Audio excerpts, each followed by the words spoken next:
Boa noite, pessoal.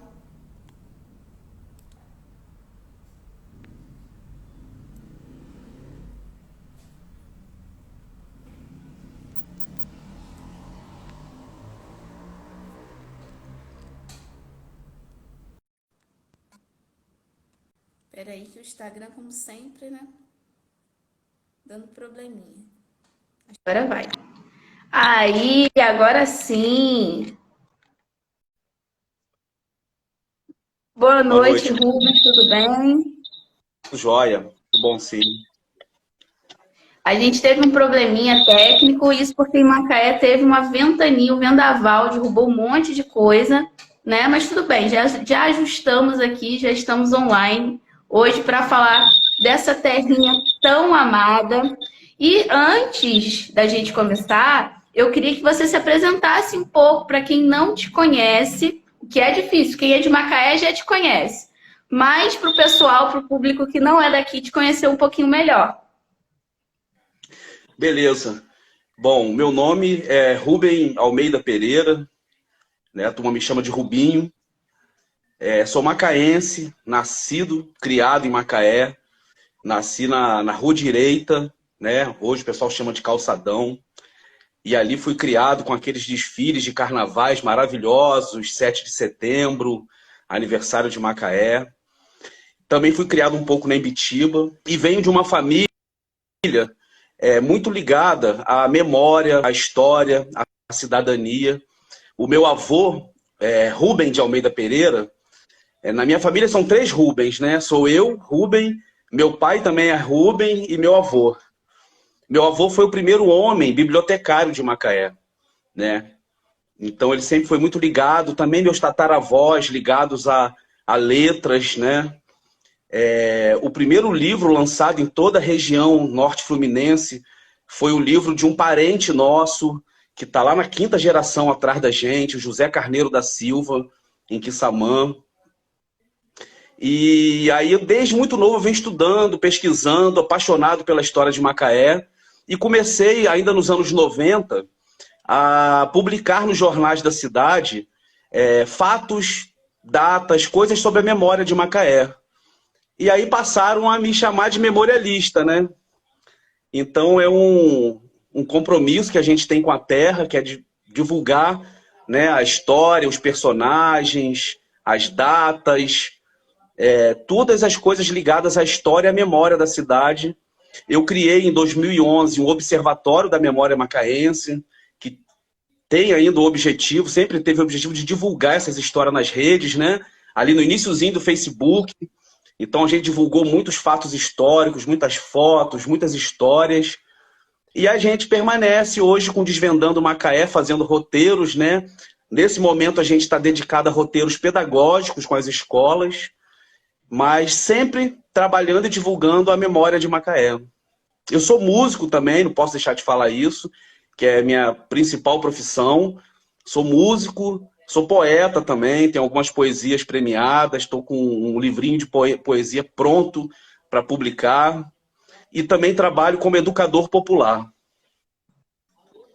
É a história viva, né, Rubem? E é muito legal a gente ter esse incentivo de trazer a história de Macaé para as redes, falar sobre isso, porque a nossa cidade ela é, né, um receptáculo de gente de tudo quanto é lugar. Na verdade, essa live aqui, ó, é uma raridade, porque são dois macaenses, o que é Olha que difícil, né? é mesmo, E raro. muita gente vem para cá sem saber da nossa história, achando que Macaé só é Macaé por causa da Petrobras. Foi por isso que eu quis chamá-lo para falar um pouco sobre a Macaé das antigas, do século XIX, para a gente desvincular um pouco essa ideia de desenvolvimento atrelado só à Petrobras. Eu sempre trago, né, quando a gente faz os roteiros pedagógicos ou quando a gente prepara algum material de história de Macaé, eu sempre gosto de quebrar esse pensamento, né, quase um paradigma no pensamento de que Macaé foi salva economicamente pela descoberta do petróleo, né? A gente tem aí alguns outros momentos históricos, econômicos tão importantes, tão pujantes quanto esse que a gente vive até hoje, né, que já está aí fazendo 45 anos. Então, é bem importante a gente falar disso. Estou muito feliz de estar aqui hoje para poder tratar aí da nossa Macaé com H, né? Macaé do século XIX, que era uma Macaé muito maior, com vários distritos que se tornaram municípios. Então, é um outro território que quando a gente fala de Macaé do século XIX, a gente está falando de uma Macaé com um território bem mais alargado, né? Com certeza. E, pessoal, quem quiser fazer pergunta para o Rubem, pode usar a caixinha de pergunta que fica ali embaixo. É um balãozinho de fala com interrogação dentro, porque às vezes aqui pelo comentário a gente pode acabar perdendo essa pergunta. Então, manda ali na caixinha de pergunta.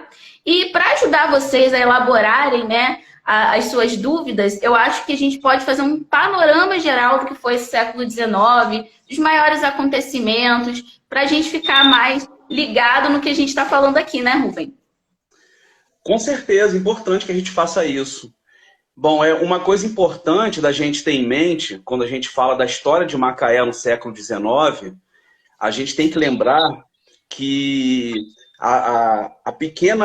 o pequeno arraial, né, o pequeno núcleo que se formava de Macaé, ele chega ao ano 1800, 1801, né, que é a entrada do século XIX, a gente chega ali ainda muito incipiente, com uma formação populacional muito voltada para a região serrana, para a região de Neves, né? Em 1801, por exemplo, a gente estava com a região central de Macaé sendo negociada, né? Sendo vendida por conta da expulsão 40 anos antes dos jesuítas.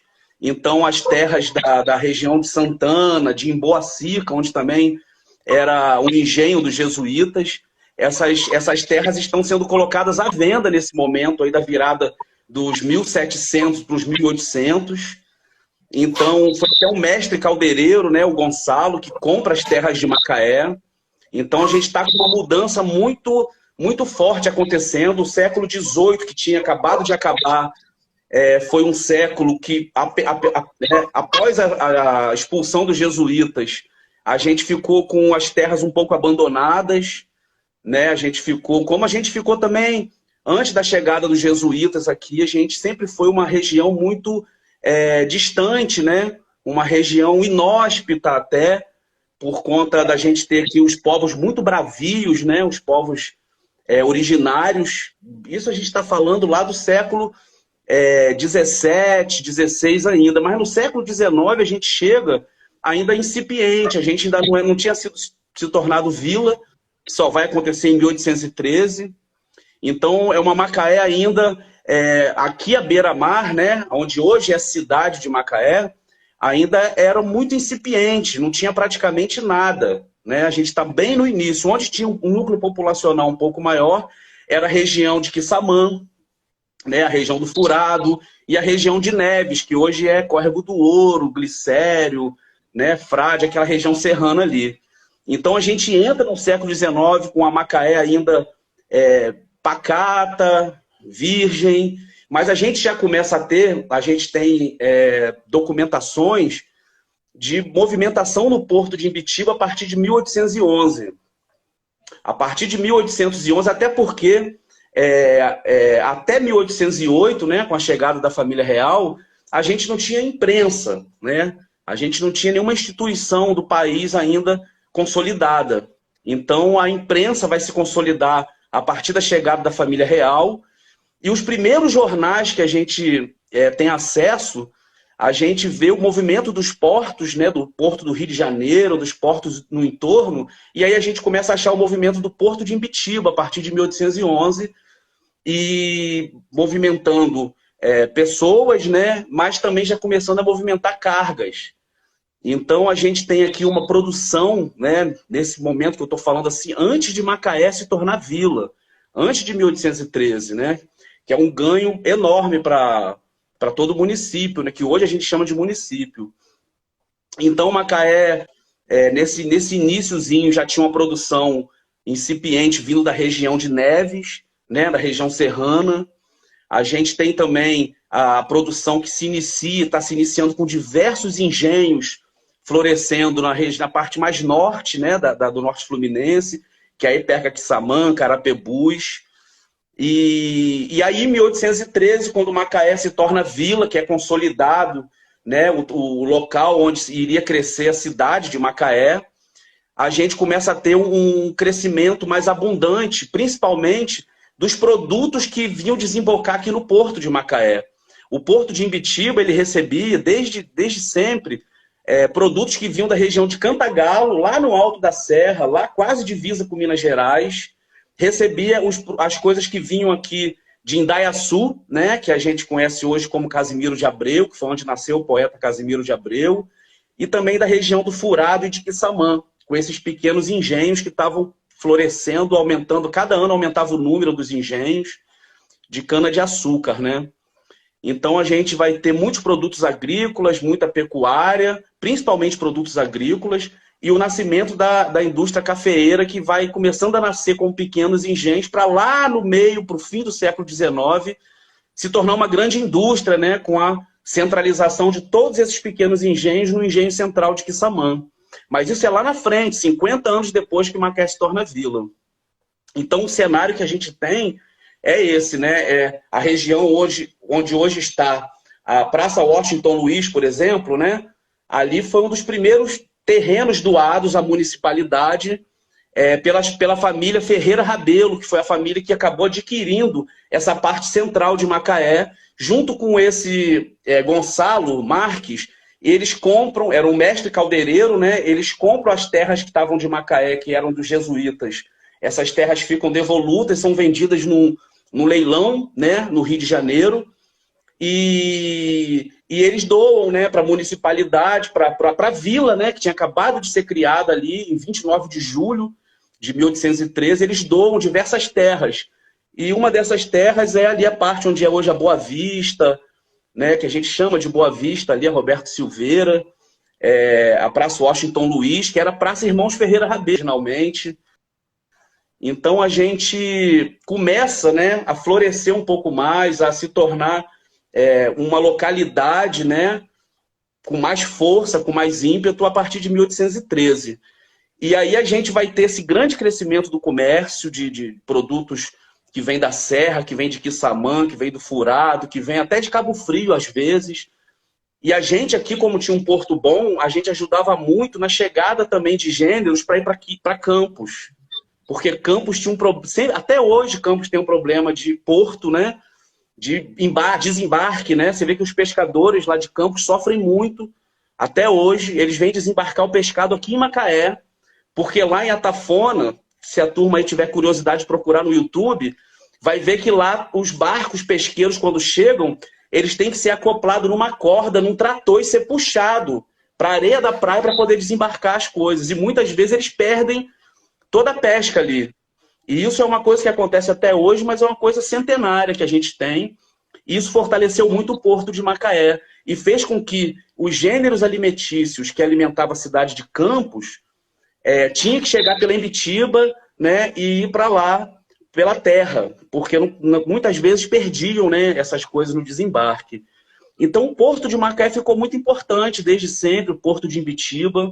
A gente está falando aí o 1813, mas tem outra data importante, e Macaé é uma data que não é lembrada hoje em dia, que é o 15 de abril de 1846, que é quando Macaé é elevada à cidade, né?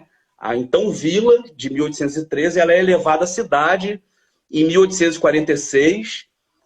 É importante também que em 1837, né, 9 anos antes, a gente recebe aqui o engenheiro militar Henrique Luiz Belegarde, Niemeyer de Belegarde, e ele faz o arruamento, né, faz o projeto de arruamento, começa ali as primeiras estacas, fez também isso em Maricá e outras cidades da região, mas o que ele fez em Macaé foi um trabalho muito importante, até hoje, né, é o traçado central da cidade, do que a gente pode chamar hoje de centro antigo, né, de Macaé, que é um traçado que vai da linha do trem, ali onde fica a linha do trem, para o bairro Miramar e Visconde, e a beira-mar, né, onde é a Rua da Praia.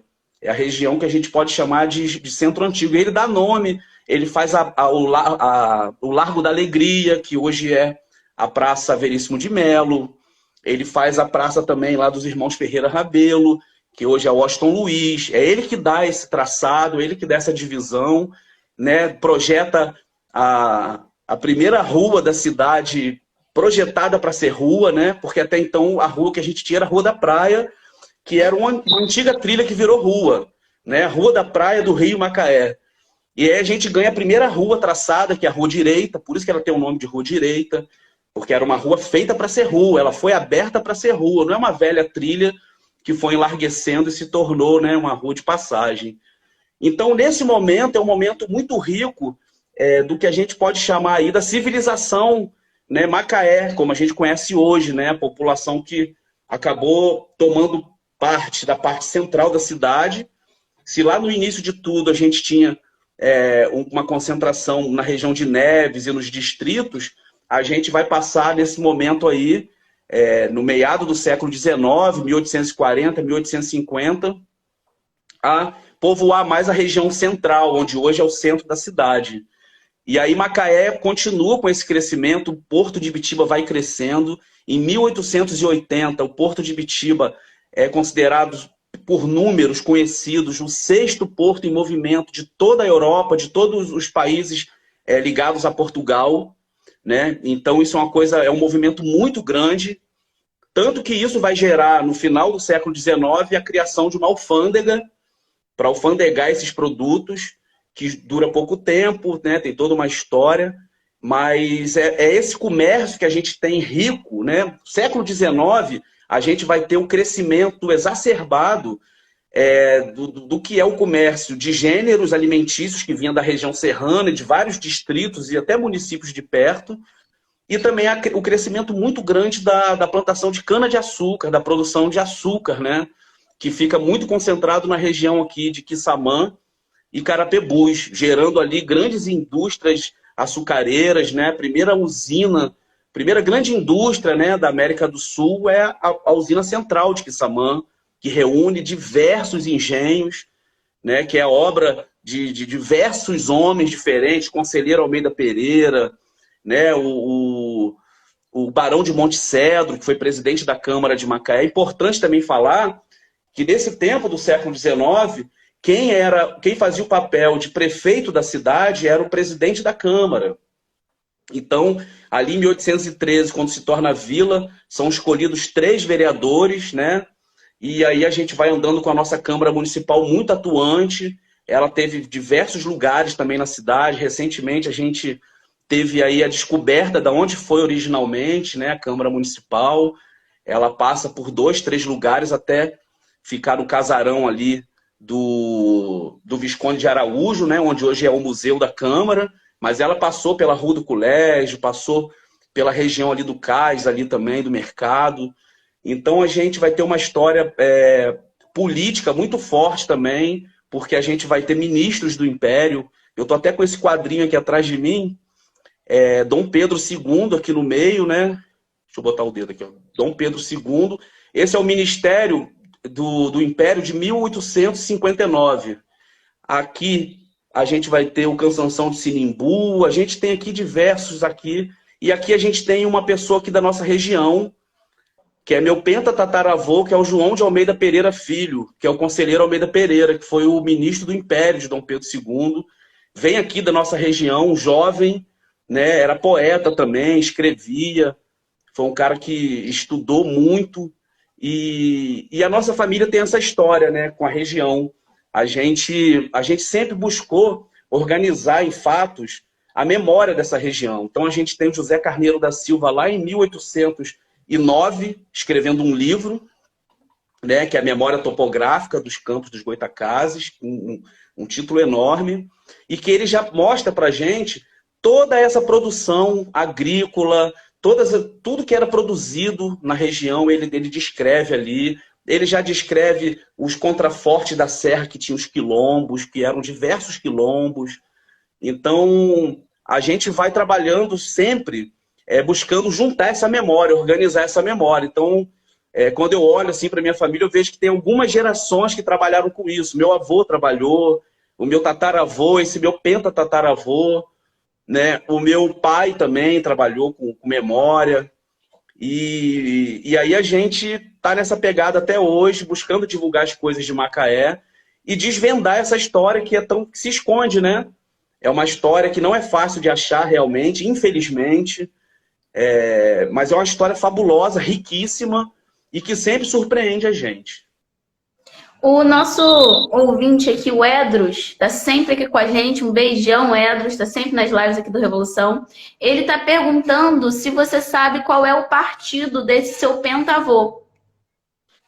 O partido eu falei de dois, né? O mais ligado a mim é o João de Almeida Pereira. Todos eles são do Partido Conservador, infelizmente. São grandes fazendeiros, né? O João nem era grande fazendeiro, não, mas o José Carneiro da Silva vem a ser o conde de Araruama. Ele era o chefe da Guarda Nacional nessa região. Na verdade, o meu parentesco com o José Carneiro da Silva veio a partir do conselheiro Almeida Pereira, que se casa com uma das filhas dele, né? A minha descendência vem do Álvares de Almeida Pereira, né? Eu tenho uma raiz com os Álvares e com Almeida Pereira por parte de pai. Por parte de mãe são Ferreira Gonçalves, né? Pimentel Ferreira Gonçalves, que é parte de Cabo Frio. Mas eles eram grandes fazendeiros em Quissamã, eles são do núcleo fundador da usina central de Quissamã, né? Entre eles ali tinha o Barão de Vila Franca, foram os caras que foram ganhando títulos de nobreza, né? Nessa atuação que eles tiveram na região. Mas tem algumas histórias bem interessantes, mesmo eles fazendo parte do baronato e tal, dessas coisas, né? É bonito de ver, porque quando a gente começa a estudar sobre história regional, parece tudo tão lá atrás, tão distante da gente, e a gente percebe, né, na sua fala, como essa história ela é viva. E acho que para aproveitar, né, que a gente está falando sobre esses barões, a gente está falando sobre a economia, falar um pouquinho sobre a construção desse canal aí que vai ligar Campos a Macaé e que hoje ainda continua aí, né, mas que virou, infelizmente, um valão. E as pessoas não dão a importância que ele merece, porque não conhecem a sua história. Você pode contar um pouquinho pra gente? Com certeza, com certeza. Bom, a gente aqui em Macaé, a gente chama de canal Macaé Campos, né? Lá em Campos, eles chamam de canal Campos Macaé. Então, na verdade, esse canal foi sonhado por um frei há muitos anos, né? Em 1820 ainda. E ele divulgou isso no jornal Monitor Campista, né? Que poderia ser uma solução para esse transporte, né, de gêneros entre Macaé e Campos, né? Tem várias faces, né, da vontade de se fazer esse canal, da necessidade e da vontade, porque necessidade é uma coisa, vontade é outra, né? Houve a necessidade e surgiu também a vontade de quem tinha poder na época. É importante a gente falar que diversos fazendeiros, lógico que eles tinham grande necessidade desse canal para escoar suas produções, para poder fazer seu transporte também, porque até então o transporte era só no lombo do burro. Então eles tinham noção, essa região nossa, entre Macaé e Campos, que hoje a gente tem, né, nessa região, grande parte dela é o Parque Nacional da Restinga de Jurubatiba, são 17 lagoas. Né? Naquele tempo era muito mais alagado. Nós tivemos aqui, nos anos 1950 do século passado, a gente teve diversas retilineações, né, diversas canalizações que diminuiu essa parte do Pantanal Fluminense, né, que a gente pode chamar assim. Mas essa área toda alagada, enorme, foi visto logo com a possibilidade de se fazer um transporte por água, né, aquaviário neles. E aí, a necessidade e também a vontade de quem tinha força para fazer se juntou e foi um canal que muito sonhado, muita luta para se construir, num momento ainda triste da nossa história, porque a gente ainda tinha africanos escravizados, então muitas vidas se perderam. Em pesquisas que a gente vem fazendo sobre o canal, a gente descobre que aqui também existiam os cabras escravizados, né, que eram nordestinos que vinham para cá, pessoas do norte, nortistas e até do sul do país, né, pessoas que eram mais do interior que vinham para poder trabalhar nas fazendas. E então a gente teve uma mortandade muito grande na construção desse canal, que não foi fácil, foi todo feito à mão, né? A abertura desse canal não foi feito com maquinário, foi feito com tábuas, com madeira e o braço, né? E o braço dos africanos escravizados que estavam aqui, dos cabras que vinham trabalhar também naquela situação ali de escravidão. Então ele foi um canal que causou, né, um certo perplexo a todos, porque era um canal, era um sonho muito grande, né? Tanto que ele, quando ele fica pronto, e até hoje ele é o segundo maior canal do mundo, só perdendo para o canal de Suez, ele permanece, ele está todo aberto, ele tem, lógico, ele tem partes dele que durante algumas temporadas do ano fecham por conta de chuvas, de barragens que caem, né? Mas é um canal que, por exemplo, ele sai aqui de Macaé, você adentrando o rio Macaé e entrando na região onde hoje a entrada do canal vai passar pela Nova Holanda, né? Vai passar por trás da Brasília, Barra de Macaé, e vai passar pela Nova Holanda até chegar na região do Barreto, ali onde hoje é o Nupem, vai passar pelo aeroporto, pelo Barque Aeroporto, pelo SEAB, que o pessoal chama de valão, ali é o canal. Ali ele está tomado de esgoto, ali ele está cheio de lixo, ali, assim como em Campos também é chamado de beira-valão, né? Aqui também a gente tem aquele que chamam de valão do aeroporto, não é um valão, ali é o canal Macaé-Campos, né? Um canal muito importante. E aí esse canal, quando chega para dentro da região de Jurubatiba, aí ele se torna um canal límpido, incrivelmente límpido.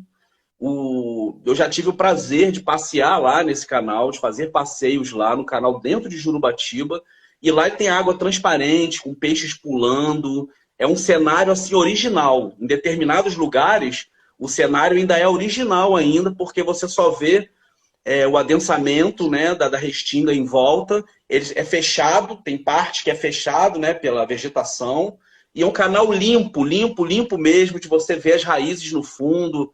É muito bonito o passeio por lá, inclusive dentro de Jurubatiba. E aí ele atravessa as diversas lagoas, né? Foram se juntando lagoas para chegar na Lagoa Feia, que é a maior lagoa de todas, né? E aí ele atravessa a Lagoa Feia em direção a Campos, entra em outro canal para poder chegar na cidade de Campos. Esse canal, ele acabou demorando muito tempo para ficar pronto, né? Demorou 50 anos, 40 e tantos anos para ficar pronto, e quando ele fica pronto, 7 anos depois, né? 7 ou 9 anos depois, agora me deu assim a gente chega à estrada de ferro, né? A estrada de ferro chega para fazer o transporte que esse canal estava ali empenhado para fazer, né? Então o canal dura muito pouco, a funcionalidade dele, até porque no início ele tinha muito problema de desabamento. Então, ele foi aberto, mas ele tinha um funcionamento dele, que as grandes chuvas, as grandes enchentes, ainda causava problemas nele. A gente tem algumas notícias, principalmente dos jornais de Macaé e o jornal Monitor Campista, né? Macaé, a imprensa de Macaé começa em 1862, trata um pouco, né, do canal, e aí a gente já chega logo à ferrovia que vai tornar ele obsoleto, né? Então ele passa a ser só meio de transporte para os fazendeiros, para quem tinha fazenda na região onde passava o canal, né? Eles passavam a se locomover pelos patachos ali e tal, mas o movimento mesmo, o grande movimento de carga, né, acaba perdendo. Então esse canal ficou muitos anos sendo construído, foi um sonho muito grande, mas a construção, né, da ferrovia, a chegada da ferrovia, acabou submetendo ele a um certo descaso ali, ele foi ficando de lado. E, por exemplo, eu moro aqui, né, de frente para o canal, aqui no aeroporto. E minha mãe diz, né, diz que quando ela era nova, antes da chegada do SEAB aqui, dava para pescar no canal, ainda era límpido. Então, essa deterioração e o jeito que a gente conhece o canal hoje, ele só vai ficar desse modo a partir do final do século XX. E eu sei que há bastante discussão sobre esse canal. E será que teria possibilidade da prefeitura tentar uma restauração? Gasta muito, né? É muito dinheiro. Então, acho que ia ser bem difícil. O que você acha, assim, na sua opinião? Tem alguma conversa sobre isso aqui na política macaense? Ou deixaram para lá?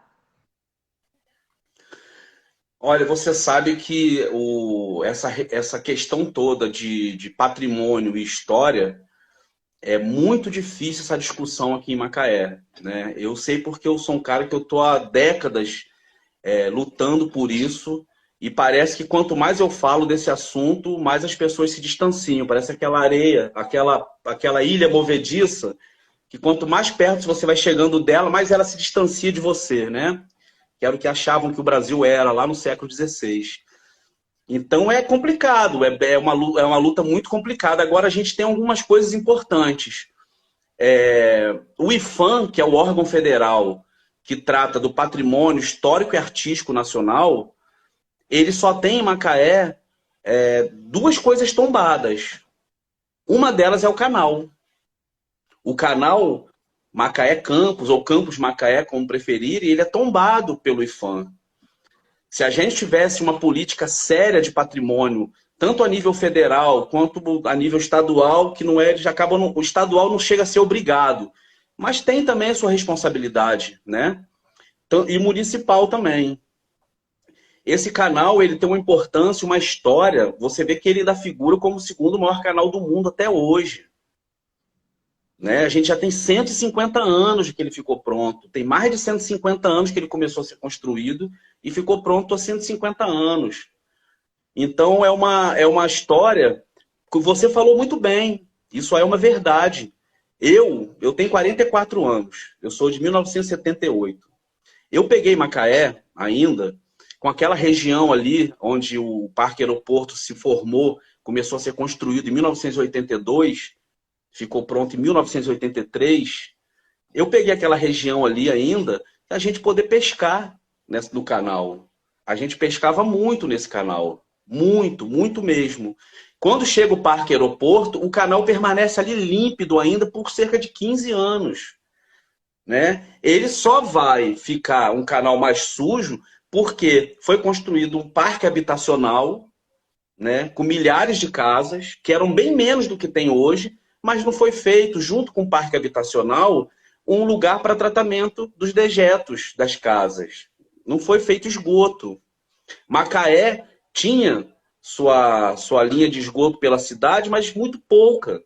Né? Você vê que agora que começam a se mexer, falar mais de esgoto, aumentar essa coisa do tratamento de esgoto na cidade. Mas o canal está ali, assim, praticamente, nesse momento, é um canal praticamente morto, a gente não pode dizer, porque está correndo água nele, mas aquela água suja, a terra que está em volta dele já está uma lama preta. Que a gente... eu não lembro quando foi a última vez que eu vi isso, mas eu lembro de ver, não sei se há 8, 10 anos atrás, a draga ali limpando. Tem que fazer. Foi feito isso há 20 anos atrás e foi feito, se eu não me engano, há 8, a 10 anos atrás, ou há 6, eu não tenho exatidão.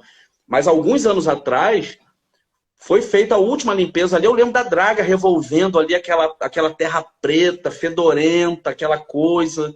Então, eu acredito que há solução, né? A gente não vê diversos lugares do mundo que já tiveram um grande nível de poluição, como Cubatão e outros lugares que conseguiram regenerar. A natureza, ela é pródiga, ela regenera, mas para isso você tem que lacrar, jogar esgoto, né? Tem que lacrar a jogada de esgoto ali, de dejetos, e começar a tratar aquilo como um patrimônio, né? Fazendo limpezas, valorizando, contando a história para que quem passa ali e vê, saiba o que é. Porque se você não souber o que é aquele canal, não souber um pouco da história dele, você nunca vai querer cuidar dele. Você vai passar ali e vai jogar um lixo. Ah, isso aqui é um valão, isso aqui é... Né? E o que é uma grande ignorância, porque quando vem a grande chuva, né? Ele levanta, ele vai para as casas, Hoje, na região aqui da Brasília, né, na Barra de Macaé, que é uma comunidade tradicional pesqueira, o canal passa no fundo das casas. Hoje, por exemplo, é noite de lua cheia, a maré está cheia. Até alguns anos atrás não acontecia isso. Hoje, o canal já vem subindo pela rua, ele já vai chegando na segunda, terceira rua para dentro da comunidade, fica aquela coisa fétida, porque o canal ele vem carregando todos os dejetos de várias comunidades, né? Então, assim, eu sou do pensamento seguinte, como eu sou um preservacionista, eu sou do pensamento de que esses monumentos, esses patrimônios, né, nossos, seja ele edificado, imaterial ou um patrimônio, esse é um patrimônio natural, porém ele foi feito pela ação antrópica, né, do homem. Então a gente tem que cuidar, ele sempre vai merecer um cuidado, né? Se largado ele está lá como um valão, né, uma coisa triste, anti-saúde, né? E eu não acho que ele deva ser tapado, não, como alguns lugares tapam, não deve ser tapado, deve ser encarado de frente. Né? Primeira coisa, vamos fazer uma estação de tratamento de esgoto nas comunidades onde passam ele, que ele não passa só por um bairro ou dois, ele passa em Macaé por diversos bairros e comunidades, né? Esse Aqui no canal aeroporto tem até a estação de tratamento, mas ela não funciona, ela é fechada. Então os esgotos continuam sendo jogados no canal. E eu sei que o aeroporto estava sofrendo muito com coisa de mosquito, né? Sempre sofreu, na verdade. Tem épocas que fica impossível. Tudo isso causa. Esse canal é um canal que, por exemplo, nós de Macaé, eu acredito que a gente ainda tenha que tomar posse desse canal. Macaé não tomou posse desse canal, né? Macaé acha que tem um valão. Macaé, que eu falo, a pessoa jurídica da cidade, né? Ela acha que é um valão. Então tá ali o valão, tá servindo ali como valão. Talvez nem saiba exatamente a história daquele espaço, do que é aquilo, né? O que contém de história ali naquele trecho, né? E só para a gente, né, engatar nessa ideia de patrimônio, eu acho que você poderia falar um pouquinho também sobre o Palácio dos Urubus, que hoje, né, na verdade, é aquele grande tapume que a gente vai ter ali, indo para Aroeira, e que já está praticamente todo no chão. E é um patrimônio tombado também, né? Exatamente. O Palácio dos Urubus já é um patrimônio tombado pelo órgão estadual, né, que é o INEPAC. Então, foi um tombamento feito em 1979, mas ele não veio acoplado de um projeto. E ele tombou, a família proprietária não recebeu a indenização, eles dependiam do prédio, né? Porque o prédio, eles tinham pensão no prédio, eles tinham outras coisas que funcionavam ali, quartos que eles alugavam, tinha essa pensão. E de uma hora para outra eles perderam o uso do prédio, não foram ressarcidos por isso. E o prédio foi fechado e começou a se deteriorar, e tá como a gente está vendo lá, do jeito que ele está ali há 20 anos, pelo menos, que ele está ali, né? Ou um pouco mais até, que ele está naquela situação de segura por tapumes, né? Podendo cair a qualquer momento, com várias partes sendo roubadas, os ferros não param de ser roubados, tem alguns lá ainda, infelizmente. Felizmente, né? Eu não sei o que é feliz e o que é infeliz ali naquele espaço, porque é difícil, né? E aí fica uma coisa que eu falo muito para o pessoal, o Palácio dos Urubus, ele acaba fazendo um papel psicológico na cidade de fatalismo, né? Ele parece que ele o tempo todo está falando assim, ó, é assim mesmo. Olha, gente, é assim que é. Olhem para mim, é assim. Um grande solar com toda uma história, mas está aqui derrubado, acabado, destruído, e é assim mesmo. Isso é muito ruim para o psicológico da cidade, que acaba tratando, né, com naturalidade a falta de cuidado com o patrimônio. Ele está ali vamos dizer, desde 81, 82, que ele começou a ficar mais deteriorado. Final dos anos 80 ele já estava cercado, já porque poderia cair.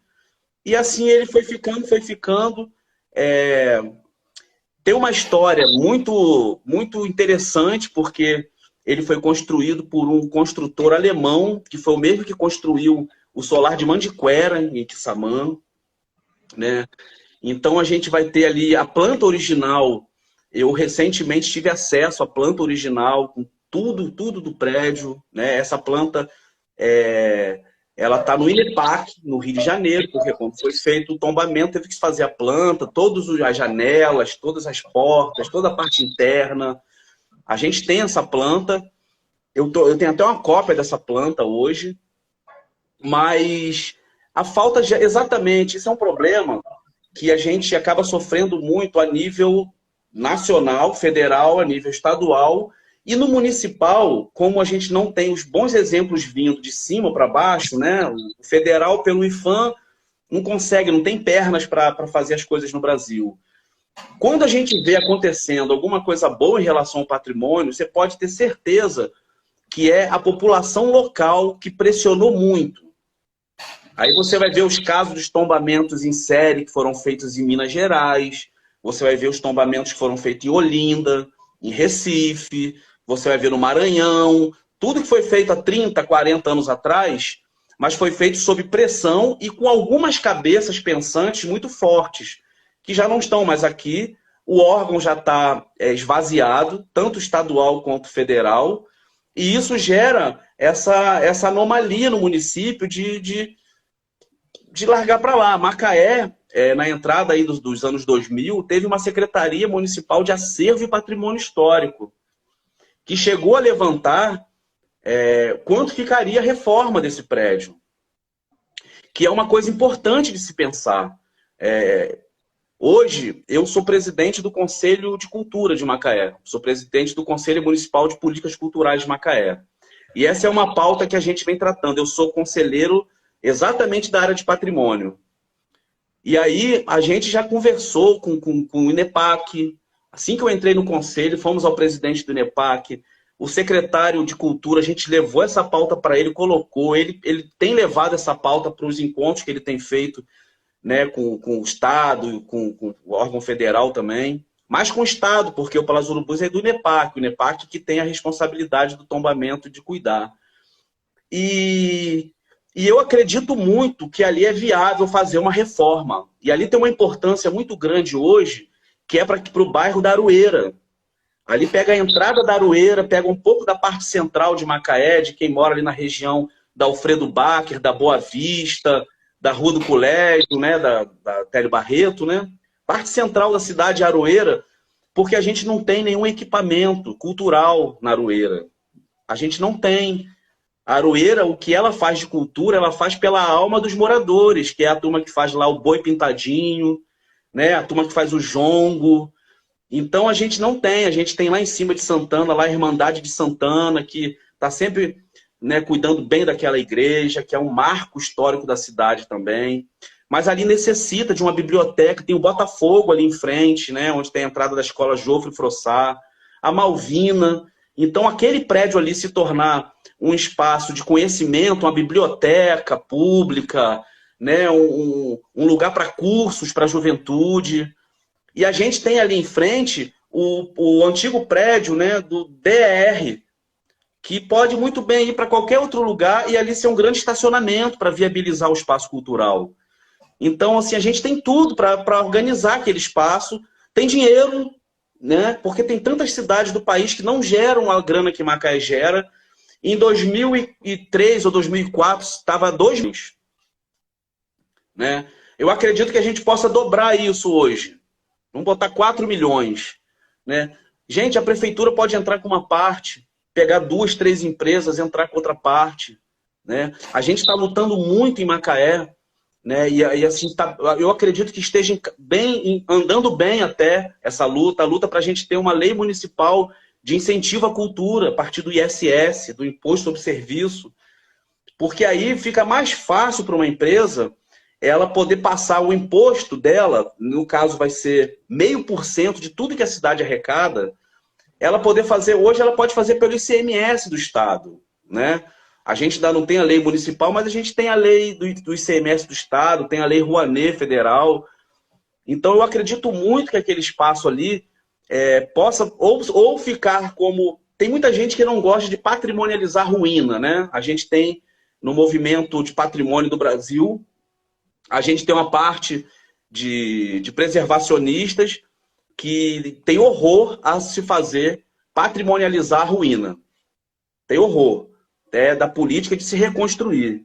E tem uma parte que a gente tem a Pinacoteca de São Paulo, a gente tem o Parque das Ruínas no Rio de Janeiro, que são patrimônios edificados que ruíram, ficou só uma parede ou outra, mas eles conseguiram no entorno, com ferraria, com galerias de ferro, de vidro, fazer com que aquele espaço se viabilizasse, né? Fosse um espaço aberto. E a gente tem a Pinacoteca, é maravilhoso em São Paulo, né? É um casarão do início do século XX que foi abandonado, né? Virou ruínas, e a gente tem hoje lá um grande museu montado, maravilhoso, assim como o Parque das Ruínas é um centro cultural ali em Santa Teresa também, maravilhoso. Ficou só duas paredes do grande casarão e eles fizeram uma estrutura em volta de ferros e de coisas içadas. Então, assim, eu não ligo para se vai reconstruir ou se vai se fazer em volta alguma coisa com as ruínas. O importante é dar um destinamento para aquilo e acabar com aquele negócio ali que a gente passa ali todo dia e vê aquela coisa destruída falando assim, olha, é assim mesmo. Nunca vai mudar. É assim, gente. Acostumem, hein? Patrimônio cai e vai abaixo sem ninguém reclamar. Apesar que tem gente que reclama, né?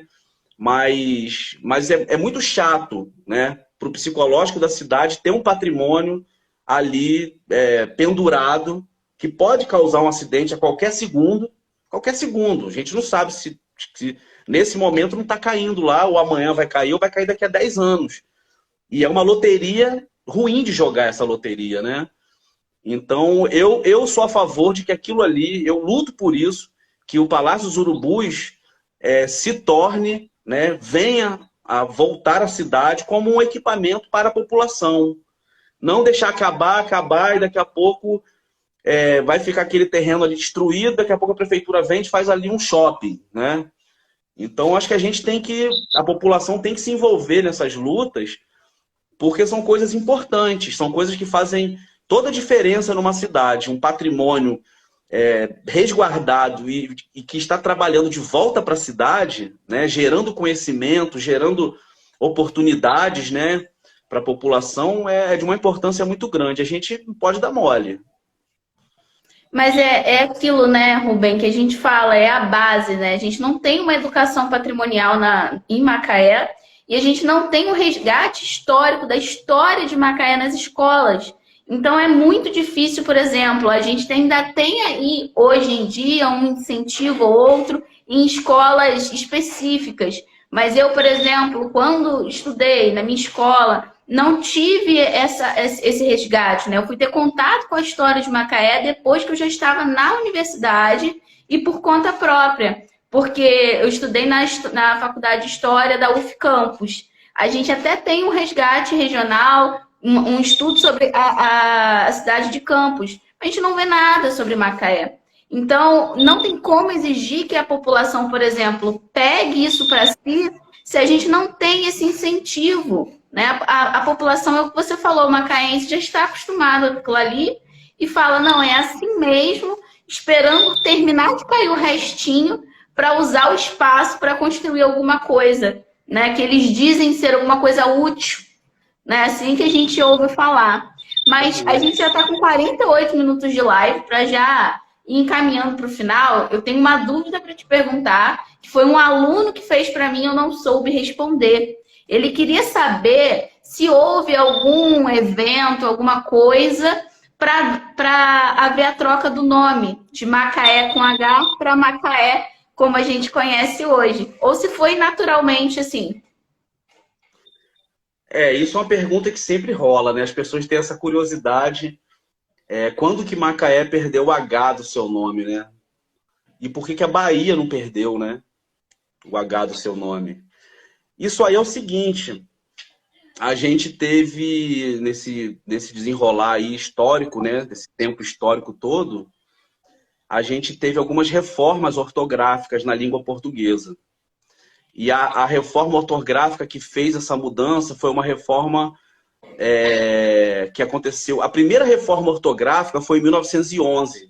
e foi uma reforma feita em Portugal. Foi a primeira reforma da língua portuguesa, ela acontece em Portugal. É a língua portuguesa dos portugueses. E aí a gente vai ter uma reforma ortográfica aqui em 1943.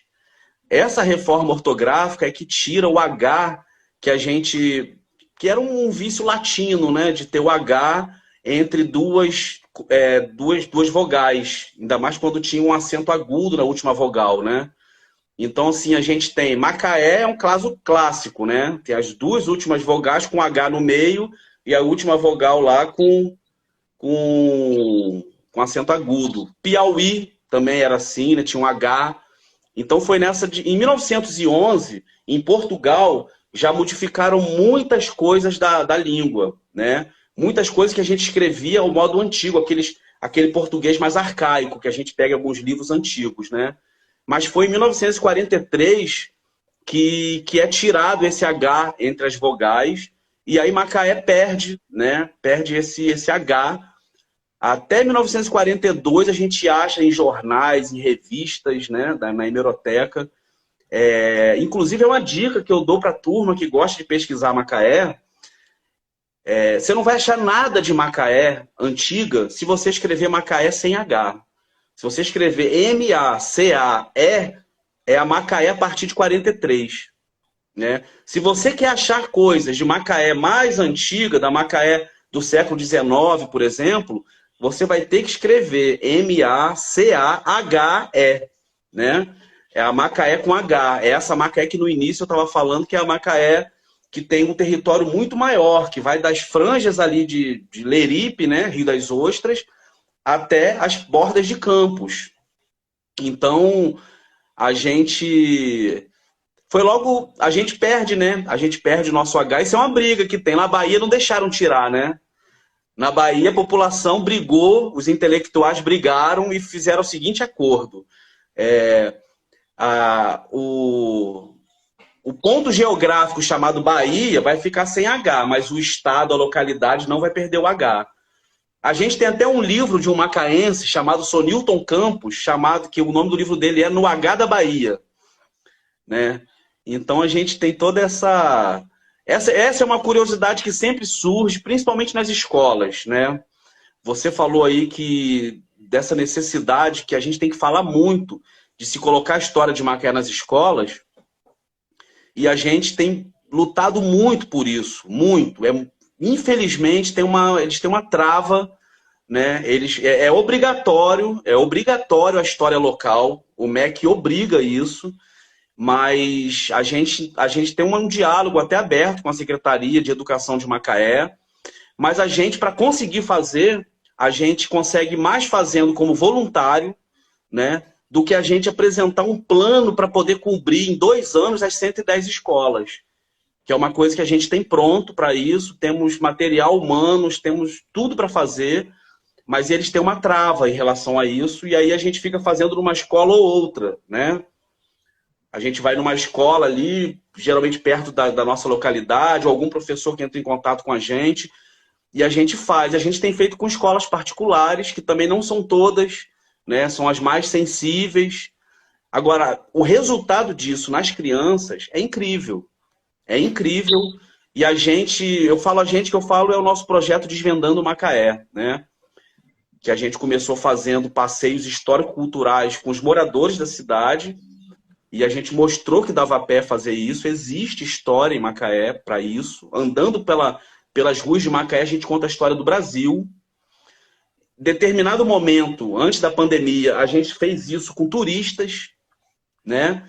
A gente bateu o pé de fazer passeio histórico-cultural com turistas que vinham de Aracaju, de Minas, de onde viesse. Fizemos. Nesse momento agora, a gente está focado nas escolas. A gente quer muito entrar na rede de educação, a gente quer muito dar oportunidade de todas as crianças, são 40 mil crianças na rede pública. A gente quer fazer isso com eles, nem que a gente tenha que fazer isso como doando, né? O que a gente já vem fazendo, né? Mas eu acredito que a gente vai conseguir um diálogo verdadeiro com a Secretaria de Educação de Macaé para a gente poder fazer esse planejamento para cobrir as 110 escolas e, de repente, ter um material interessante, poder ter ali um caderno, né? Então, a gente quer fazer com uma estrutura mínima, com uma estrutura que dê pé, que fique legal, né? Macaé, eu lembro quando eu estudava no Colégio Estadual Luiz Ride, e foi lançado o livro Meu Nome Crianças é Macaé, e foi feito um grande concurso de redações nas escolas, de redação nas escolas da cidade. Foi uma coisa que mexeu muito. Eu, por exemplo, não tive na escola o ensino de história de Macaé. A escola que eu estudava, escola pública ou até particular que eu já estudei, passeava e ia para Petrópolis. Maravilhosos passeios. Petrópolis, Rio de Janeiro, né? Até Cabo Frio ia. Arraial do Cabo não, aqui que tem uma base aqui da Marinha, né?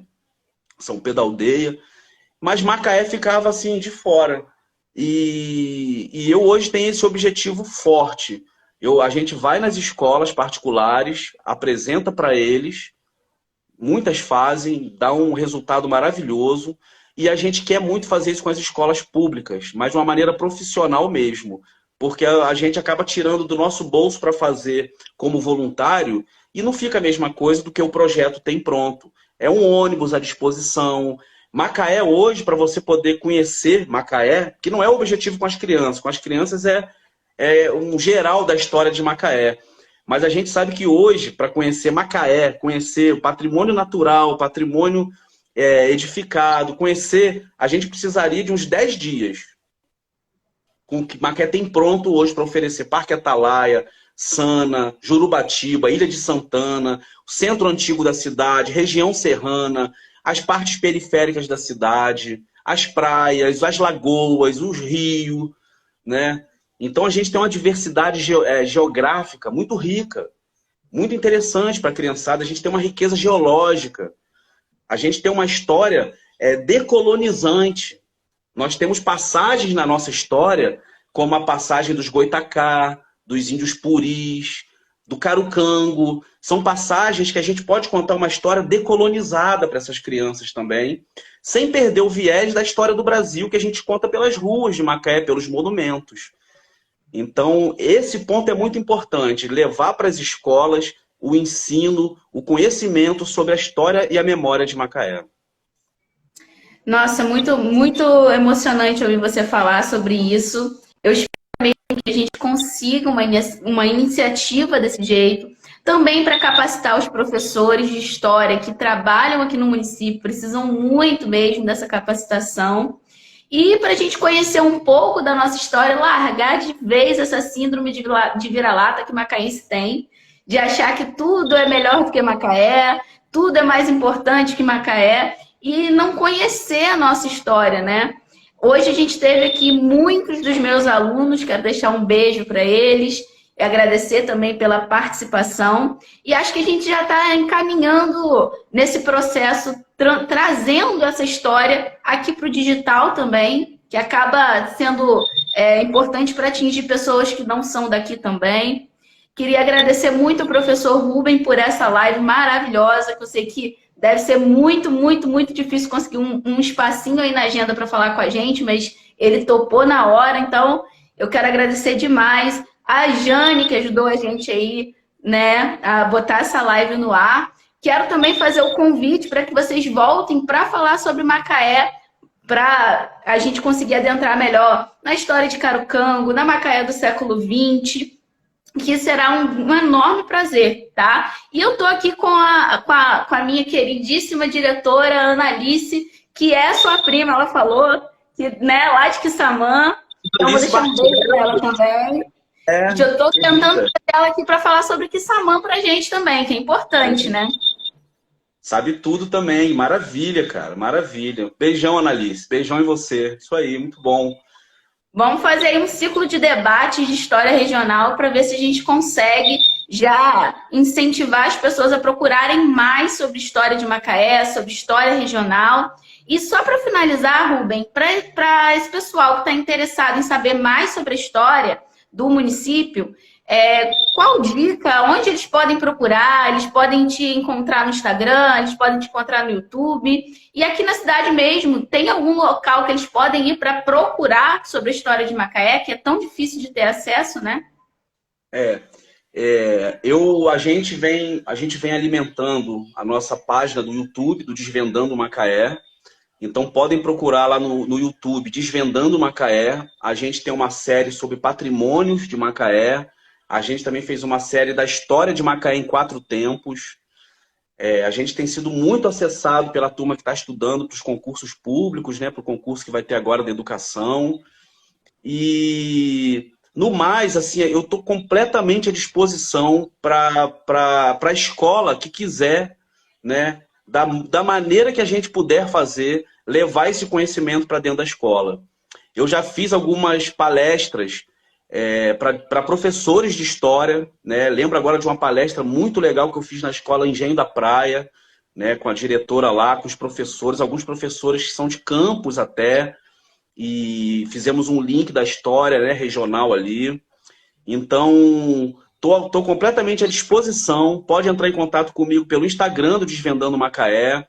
E em relação a conteúdo, né, a página nossa do YouTube. E uma dica legal para encontrar algumas coisas é na biblioteca Télio Barreto.